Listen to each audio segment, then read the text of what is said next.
I just want to say a few words about our opening keynote. First of all, he came last year to the Love Sexy Symposium, and he contacted me the week of the symposium, and I feel really bad because I wasn't able to properly promote him as well as Joe Blaney, they were both sound engineers on the Love Sexy project. And even though I had Dr. Fink, and I had Kat, and I had Ingrid Chavez, Chuck was my favorite keynote because at the end of the day, I'm all about the music. I wanted to be in the studio with Prince. When I was a little girl, people said, "Do you want to marry Prince?" I was like, "No, I don't want to marry him. I want to be in the studio. What are you talking about? I want to be in the studio." And so for Chuck and Joe to be in the studio with him, I am so envious. So I begged Chuck to come and talk to us, and I am so thankful that he agreed to come all the way from New York to be our keynote this evening. It means so much to me. He was one of the engineers on the Batman soundtrack alongside Fema Gia. And so we're going to have a conversation about the Batman soundtrack and other productions during 1989.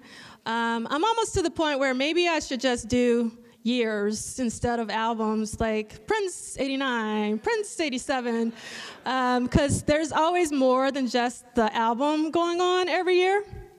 So for those of you I see some head nods, so you understand. So without further ado, I would love to bring up Chuck Zwicky to the stage. Thank you so much. So I'm gonna just start off with a general question. You've worked with many artists on numerous productions. What was the most unique or memorable aspect of working with Prince or his process in the studio? See if I have a voice. The most memorable thing about working with Prince versus any other artist I've worked with is that he never scratched his head or second-guessed himself. Nothing was too weird or out there. He didn't think in those terms. He just, this is what I'm doing. And, you know, some people would come by and they might have a reaction to it, but he's just, you know, he believed in what he was doing. You can kind of tell that he really, truly believed in himself. And I really loved, I don't know if you guys saw that quote on his wall, and I'm blanking about whatever you believe is true. Whatever you think, say the real quote. Whatever you heard about me is true. No. It's on his wall. Everything you think is true. Yes. That is a very powerful quote. Everything you think is true. He had that on his wall really big. And I believe he believed that. Oh, yeah. I mean, if he was thinking it, it was his reality. Yes. There's no doubt. So did Prince talk to you about a specific sound he wanted for the Batman tracks? Did he mention any types of music or specific songs he was listening to at the time that influenced the production? Well, as you may know, that record came from another record. I mean, the Batman thing was handed to him as he was going to do a song. And then he came in the studio one day and said, "We're going to do a movie." And I thought, "You're making a movie?" And he said, no, we're doing the music for this Batman movie. And I think he originally came in and said something about doing Batman. And I thought, we're going to do a cover of that TV theme from the 60s, which he would have killed. But yeah, so we took this record we had been working on, which was kind of house music that he wanted to do. And the record was done before we started Batman, and it was called Rave Unto the Joy Fantastic. And so a lot of those songs ended up getting on the thing, but you know, he definitely liked the film clips he'd been looking at, and he liked the mood of it, and it went from less of the dancey house stuff, more into the sort of crazy, you know, the Joker and all those characters stuff. I think the future is probably the one that's the most similar to the previous project, although it wasn't on the previous project. It's that's kind of the mood he was centering on. I remember reading somewhere, and I can't remember who said this, but they said that Prince said that he was going to make Batman his movie, which sounds like something Prince would say. I wish I could remember the source, but... Well, he did. Yes, he did. He actually did, because everything you think is true. That's right. Yes. So two of my personal favorite songs on the Batman soundtrack are The Future. I think it's one of Prince's best opening tracks on an album ever. I really do. And the other is Lemon Crush. I love me some Lemon Crush. Yes, love Lemon Crush. Were you in the studio when these songs were recorded? If so, any stories you can tell us about them? Lemon Crush, I was not involved with. I think that was from really early, much earlier than even the house record. Oh, wow. Yeah, I think so. And The Future was just a spin-off thing. It wasn't. I don't remember. I mean, I did find a box of work orders, and so I found a lot of stuff that I'd been working on. But a lot of these had different titles too. So I don't know. Probably not much to comment on there. Oh, it's totally fine. So, what about the Scandalous Sex Suite? Were you involved in that in any way? I don't know what that is. So, the Scandalous Sex Suite was a single, and it was, you have the Scandalous song on the album, and then so it was like a suite of 3 songs. It was the Crime, the Passion, and the Rapture. And it was just like, we're at Spelman, so I can't use certain words. So, what?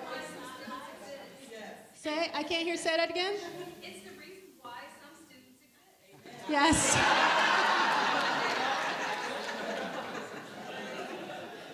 Yes, this is correct. But what's really cool about the Scandalous Sex Suite is that he pretty much takes.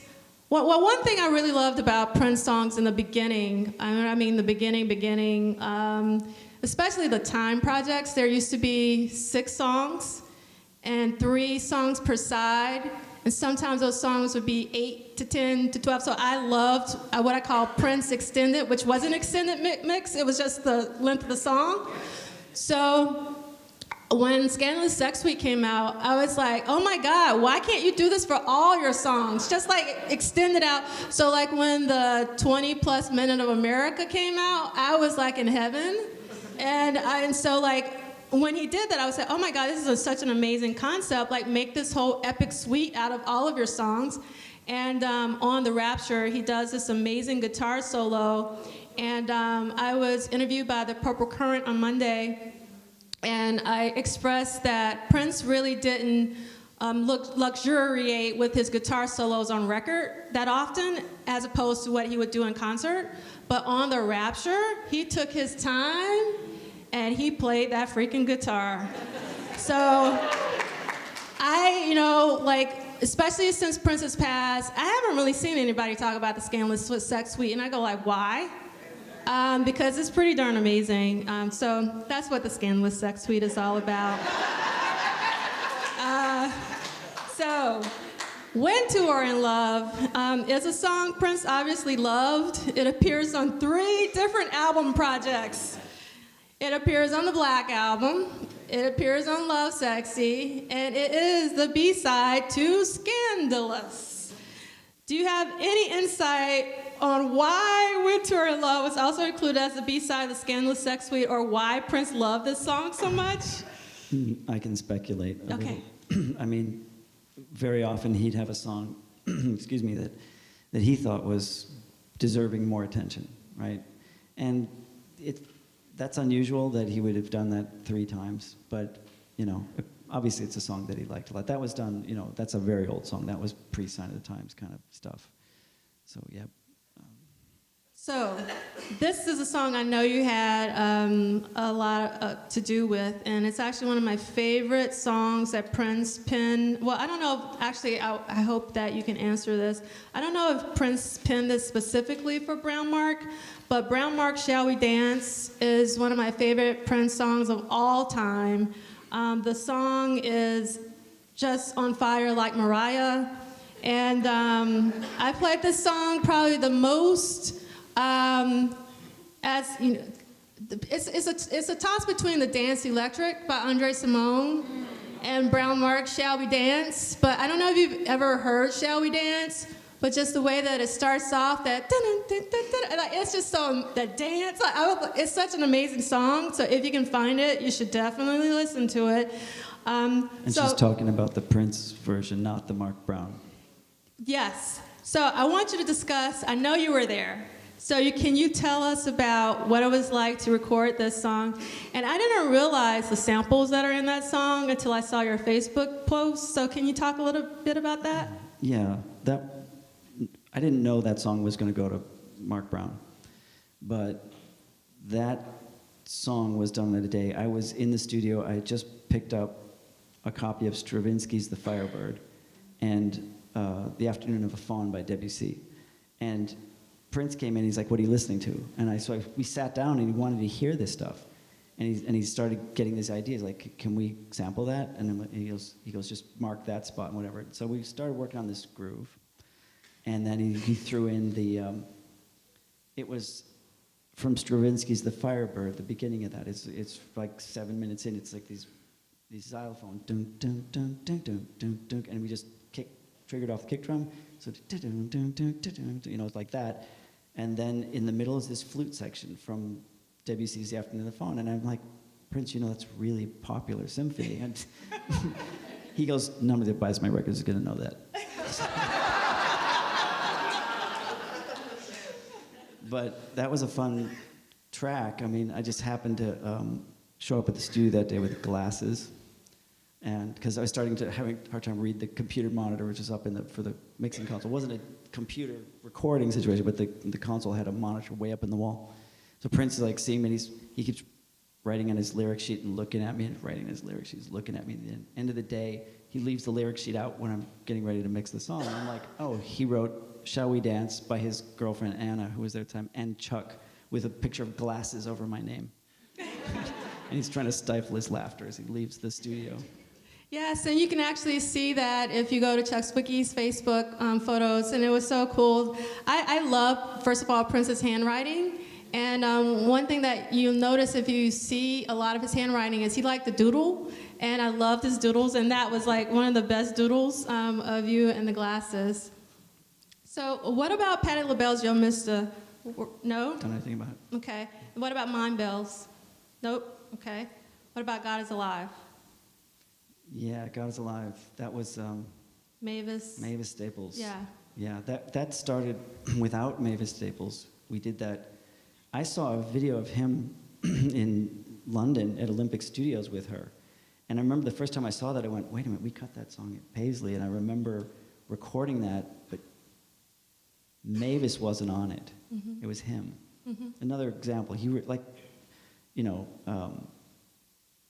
Shall We Dance? It was going to be a Prince song.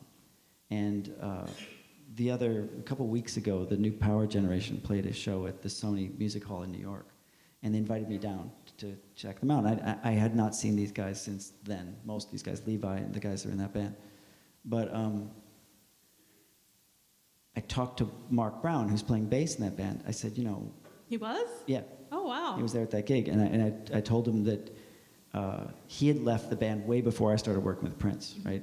But I said, I recorded Shall We Dance? He goes, oh, man. He goes, that song. He goes, I got to tell you, man, I was really bummed out about that song. He goes, because Prince gave me this song, and it's like, at that time, I was trying to get away from all that stuff. He goes, I signed with Motown. He said, because the thing that was happening then was New Jack Swing. Mm. And he wanted, Teddy and all those guys to work on his record, and Prince gave him this Dance Electric sounding tune, right? And he's like, oh man, he was bummed because it wasn't where he wanted to go musically.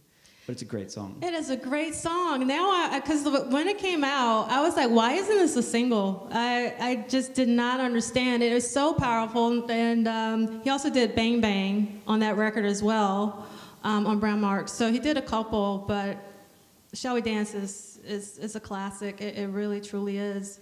In terms of, did you ever happen to work with Mavis Staples? No. No. Mavis came in, and the person that ended up working with her was the chief technician at the studio. So he got a recording credit because she just showed up, and there was nobody around. So it's like, Sal, get in here and record her. So he's got a credit on that. Okay. What about the Arms of Orion?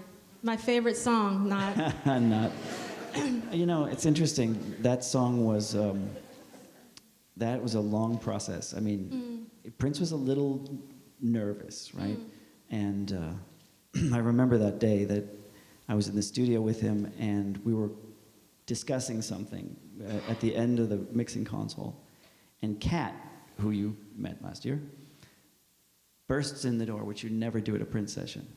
Never. Like, she just walks in, and we're standing at the end of the console together. And she says in her loud cat voice, "Man, you guys is the same size." And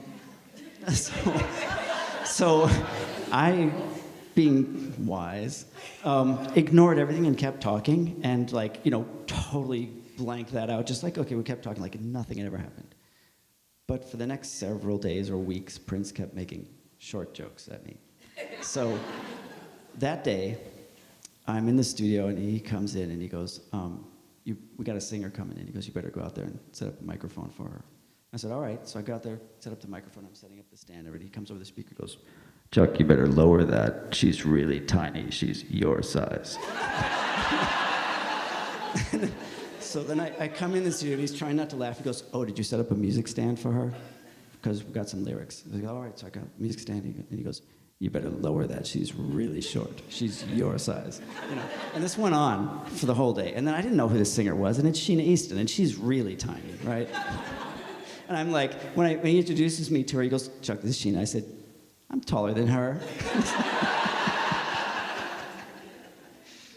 But he was, having fun with that one. So he wanted a piano. I brought up this really old Wurlitzer piano, and it had some issues because all his good equipment was on the road.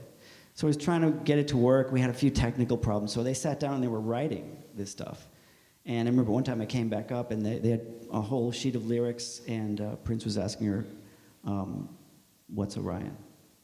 Right? So she drew a picture on the back of the lyric sheet of this constellation. And he's like, "Oh, okay." And, they just did this thing as a duet. She was out there, and he was in the room. And I listened to it recently, and I think my word for that, the way that thing turned out, is Disney. Yes. Where's Kim? Kim tweeted just a couple days ago that Arms of Orion is a Disney tune. Totally. Yeah, it's a total Disney tune. I thought it was a song that Prince, because sometimes I felt Prince wrote songs for other people or would write songs in different genres just to let people know that, hey, I can do this too. But I just thought it was odd that he would actually put it on his own record and actually on the Batman soundtrack. Do you have any insight why he chose to put that? It's not even a B-side. I mean, I'll be honest, none of us thought it was that bad at the time. But then again, he also... It was so saccharine. But yeah, it was. But he put You Got the Look on another record. So Sheena was like... Well, if anybody follows me on my podcast, you know how much I love Sheena. But that's another thing. The You Got the Look is really interesting because I'm a huge Sign of the Times live fan. And if you have the Japanese Blu-ray, when it comes to You Got the Look, it's a video. I mean, it's literally a video. It's not Blu-ray. So you're watching this pristine Blu-ray. You Got the Look comes on, it's all fuzzy. And I was like, why? So I don't know why they just didn't put like the live version or something in there. Mean, at that time, I don't think we were working on the Batman album. I think we were just working. Yeah. And we did several songs with her. Oh, wow. Yes. There's one called Come Back to Me, which was more like Dance Electric, Shall We Dance? And she came in and sang it super high falsetto.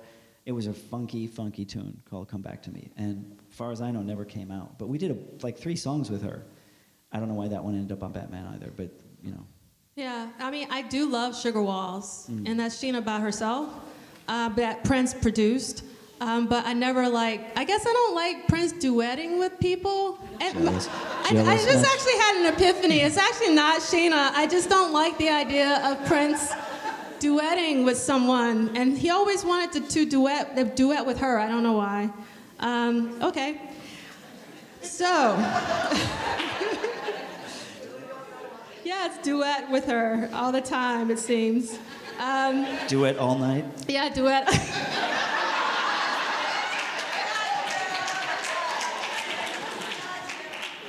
Thank you for that. All right. So was Me Touch Myself intended for the Batman soundtrack? I would think not. No. And were you in the studio for that one? No. Okay. Were you involved with Eric Leeds' Times Squared? We did an album called Madhouse 24. which I love that record. I read on the internets that Madhouse 24 was recorded between April and November of 1988. I remember editing together the final sequence on that album, and Prince saying to me, "So how long did that take?" And I said, "About 30 minutes to get the stuff leadered together." He goes, "No, the whole album." I said, "Well, we started on Monday and it's Friday." But the internet, it was between April and November. It's like, wow. It took 5 days. Yeah. And so that record never came out, and he gave the whole B-side was this piece called The Dopamine Rush, where he had everybody in the studio who spoke a foreign language reading on it. And one of the assistants happened to speak Norwegian, so she did a thing in, Norwegian and all these different languages on that. But eventually it came out as Times Square. There's like little snippets of that. But basically that Madhouse record 24 was Prince and Eric. Prince played everything, and then Eric come and play the horns on it. And there's maybe one song with, Sheila E. playing drums, but I think mostly it was Prince playing everything. And we did the whole thing in 5 days, so it was quick. I think all the Madhouse projects, Madhouse 8 was like 3 or 4 days, Yeah, Madhouse 16, so and that is actually one of my favorite side projects. Well, And I mean, I don't really consider it a side project because Prince was Granted, involved. the one we did take 5 days, but it sounded like we took 2.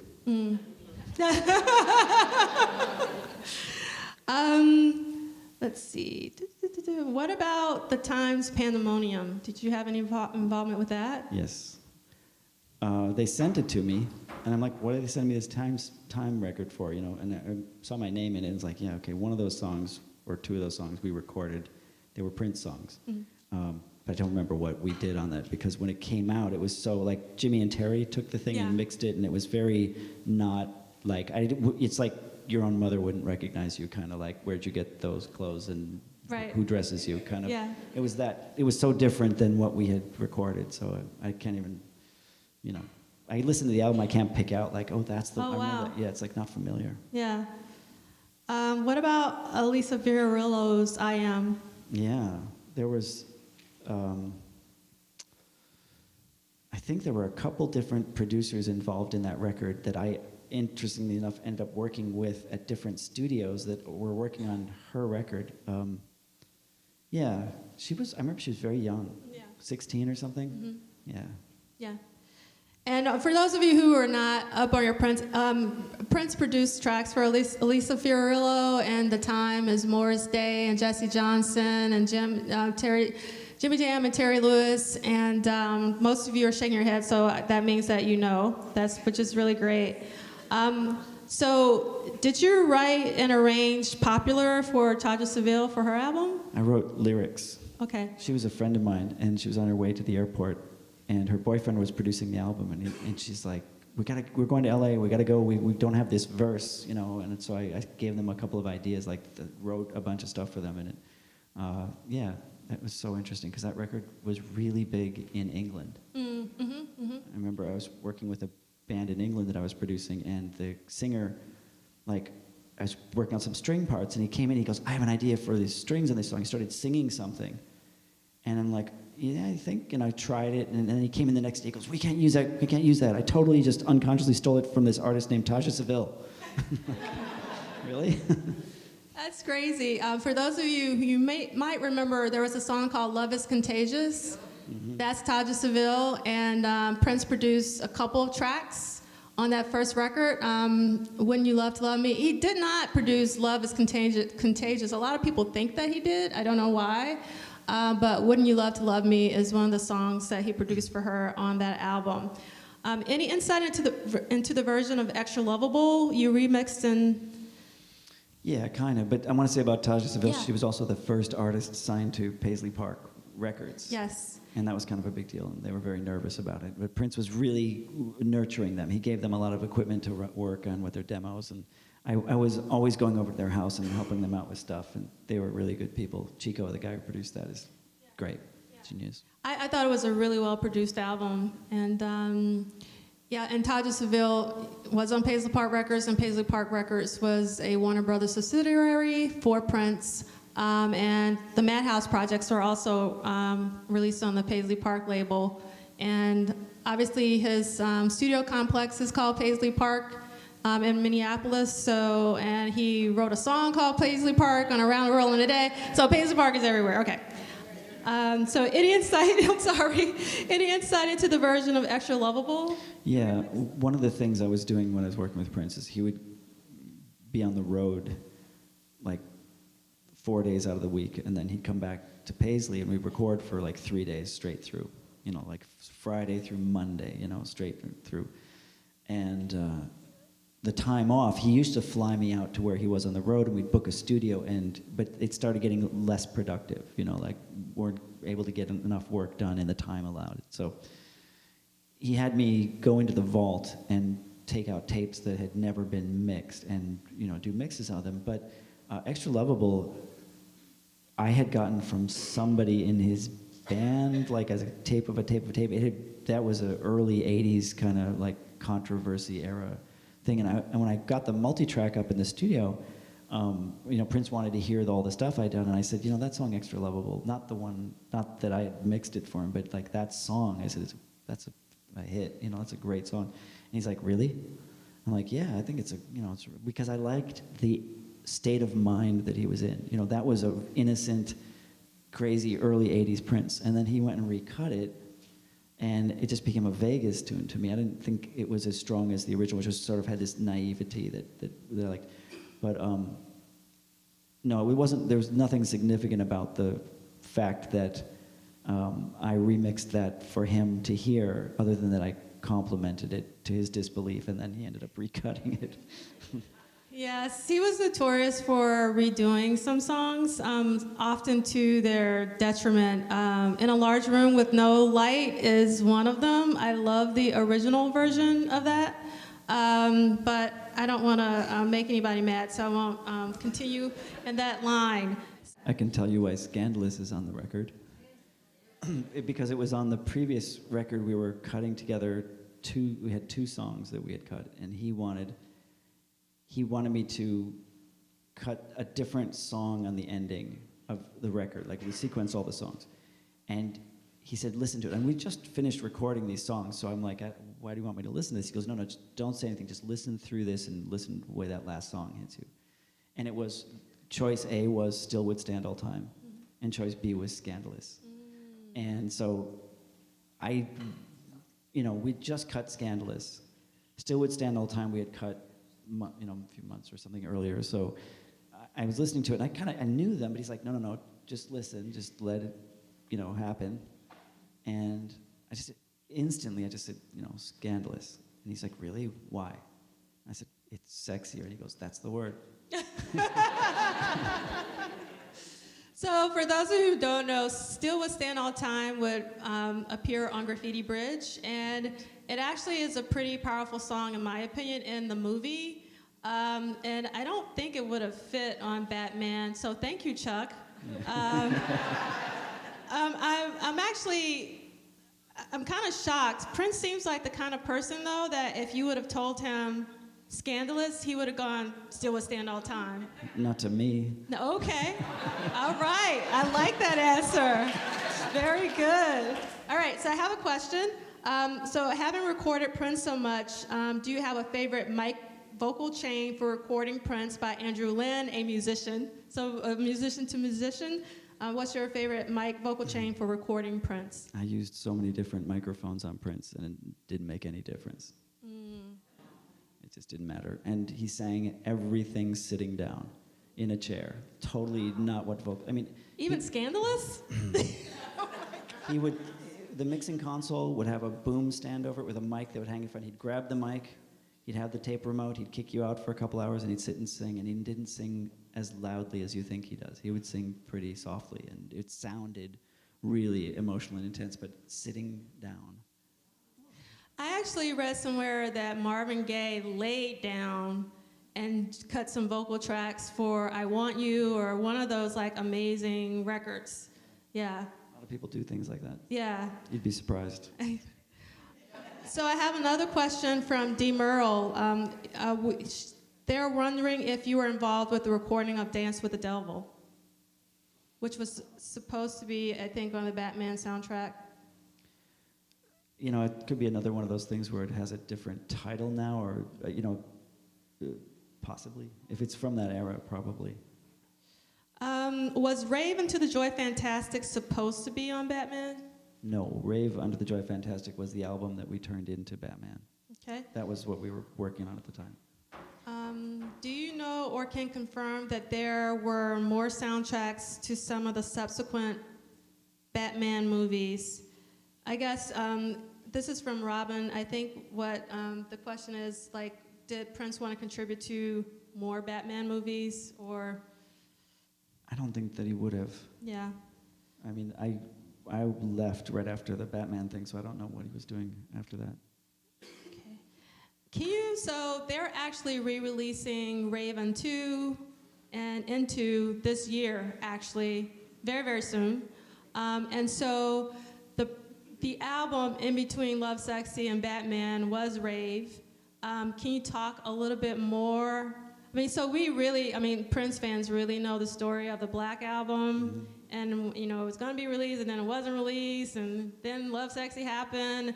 I personally don't think we don't know that much about Rave in the context of in between Love Sexy and Batman. Can you shed some light for us? I remember my sister had moved to San Francisco and her husband was working at a club called DV8, and they gave me a T-shirt. And I showed up after Christmas in the studio, and Prince saw this shirt I was wearing, and it said DV8, and it said Acid House. And he said, "Where'd you get that shirt?" And I said, "Oh, it's this club called DV8. And he goes, "Where is that?" And I said, "It's in San Francisco." He goes, "Yeah, of course, nobody knows anything about house music here, right?" He goes, "We're going to make a house record." And we started doing Rave Under the Joy Fantastic as that record. And it was done really quickly, but I've seen like some of the lists people make of the track listing, and some of it's correct, some of it's not. But there were definitely some really intense songs on there. I mean, it was... he was trying to go for something that was very club-oriented. You know, he wanted to get in. That seemed like where he was going. And then the movie thing happened and took this other turn. So that record never came out. Did you ever, that's a different question for me. How does Chuck feel about Paisley Park being open for tours? That's a good question. You know, I mean, look, in New York, where I live now, there's a studio called Electric Lady, which was built by Jimi Hendrix. It's not a museum. And bands like the Rolling Stones, U2, Led Zeppelin have all made great records there. Paisley Park, the chief engineer of Electric Lady is the guy who built Paisley Park. I did not know that. If you go into Electric Lady Studio A and you look at the control room, it's like a shrunken version of Paisley Park's control rooms. And Paisley Park is just such an amazing studio, and it makes me sad to see that it's become a museum because, you know, I don't know who's. I mean, maybe Prince may have had this idea, but it's just such an amazing studio, and I hate to see it used as props. You know.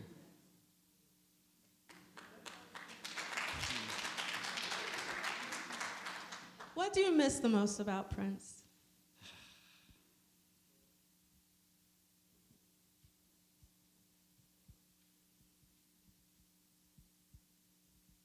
There's just nobody who I've ever met or worked with that is so connected to their art, you know, and without being,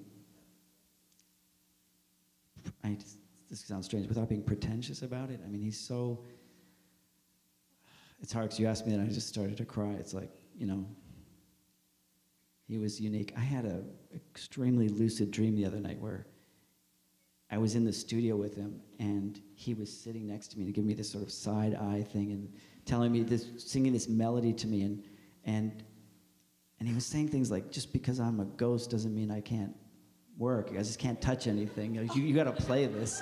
Like, he's like, "My hands go through the speakers," and he was showing me all this stuff. That's amazing. It was vivid. Oh, wow. Yeah. So in terms of, like, once you left Prince, were you ever in a recording session and you said to yourself, what would Prince do? Did you have any of those moments or not? Well, constantly. I mean, the thing is, I really understood his mindset. I mean, it's, you know, I get what all of his musical influences were. I mean, we come from the same town. It's like I get that thing, and I get what drove him, and I could, see that. And I got, like, what made him work so hard to do something that was not, make people understand that maybe you could judge it in this framework and say, well, it's not as good as a Michael Jackson record or whatever, but it's not a Michael Jackson record, it's a Prince record, and he defined that. So every time I work with an artist, it's like, let's define what makes your record, not, does it sound like this other person's record? And I'll tell you, there was a question asked with the PRN people when we had a memorial for him after he died. Somebody asked the question, just wrote it down in our group, that would Prince be proud of you? And the thing is, I've never used Prince's name to get work. I've never let anybody know I work for Prince because it brings out all the wrong things. But I thought, Prince hated that. The main reason I didn't do it is because Prince hated that. He hated people being around him who were thinking they were going to be famous because they were next to him. So he'd leave my name off tons of shit that I'd worked on. I didn't care. It's not why I did it. I did it for him, to make his ideas work. Yes, what's your question?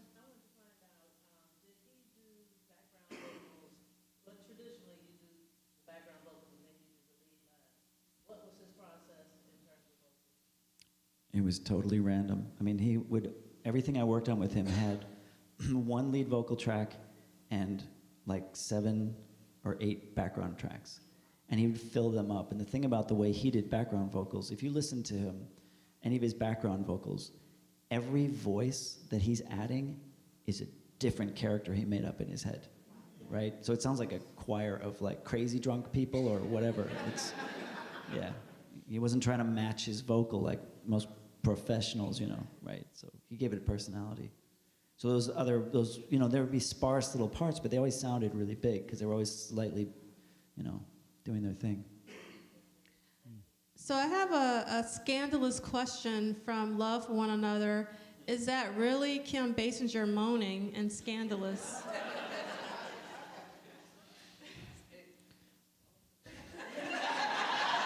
I had to ask it.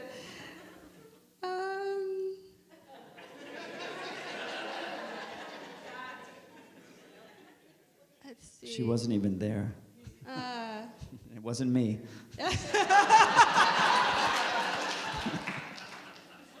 Thank you, Chuck. All right, do I have any more questions?